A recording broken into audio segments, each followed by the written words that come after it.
Сау саламатсыздар ма, қымбаттыларым.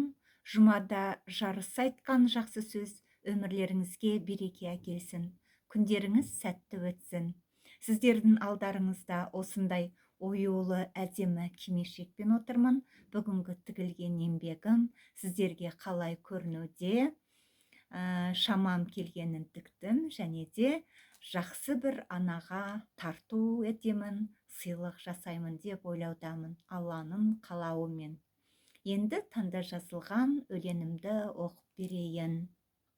Бағала бүгін әр сөзді, мақалдап айтқан қазағым, жастарға берген тәрбие, нұрлы жол келер өрлеуге.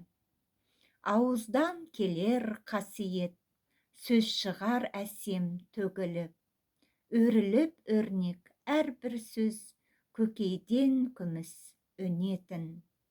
Ақындық берген тағдырға, ата-баба жолымен, күмбірлеп шығар сұлу сөз, сызылта бұлбұл үнімен. Бағыңды ашар бір сөздер, құлақ сап тыңда әжені, өмірде өткен жолдары сабақ болар әркімге.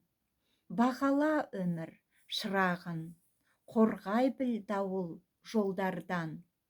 Күзде, қыста өтер хақ, көктем келер күлімдеп.